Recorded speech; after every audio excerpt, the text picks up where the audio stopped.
everyone. Hope you guys are doing good. Hope everyone's doing well. I'm going to be showing you some exercises to muscle releasing exercises using a roller ball. You guys can also use tennis balls, or if you have anything larger, that's fine as well. But it has to have a little bit of give to them. The harder the ball, the higher the difficulty. Okay, so I would suggest tennis ball would be the best.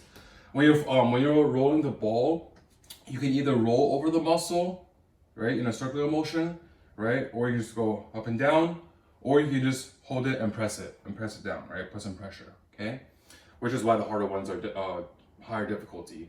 And one important rule: don't roll over your spine or any directly on any bones. All right.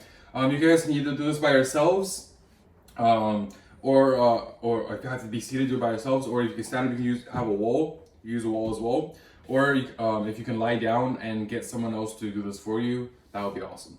Okay.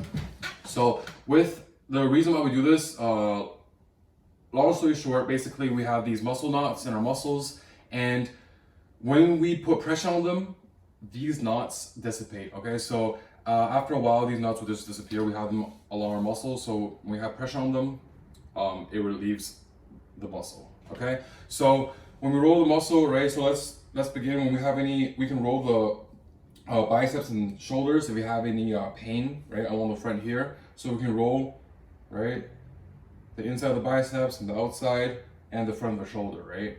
If it feels tender, then you can roll over it, okay. Or you can press pressure points on that, okay. You can also have forearms. So your forearms, you don't want to be rolling down here, okay, where the wrist is. You can just be doing it one here and one here, okay. Another one, we can do our chest, right? Because the chest is a big area, you can start from the top, you know, and work your way down, right? You can just roll this yourself, right? Or just press and hold it. If you can stand up, right?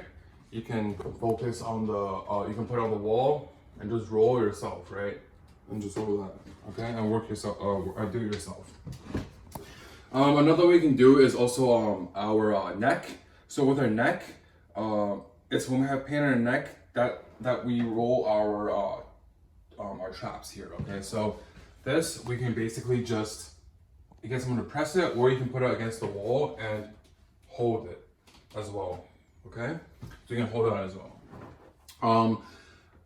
For the lower back and we have to be rolling not on the spine and right beside the spine. So it will work better if you lie down, but if you guys can't, you can just use a wall and place it right here, right? You feel a little bit tender, but just don't place it right in the middle, okay? And that will help with any pain, you know, along the lower legs, with the butt and with the back, okay?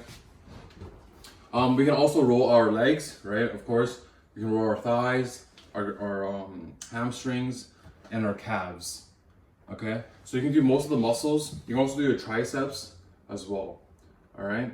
I would suggest for the back, it's better if you guys can do some rolling motion, right? So if you guys put the ball behind you, if you can do some, if you can even, you know, squat down a little bit and roll, right? That will work a lot better. Okay. I will specifically attach a specific sheet that has pressure points for you guys to read and know where to roll the ball on. And yeah, if you guys have any questions, let me know. Thank you.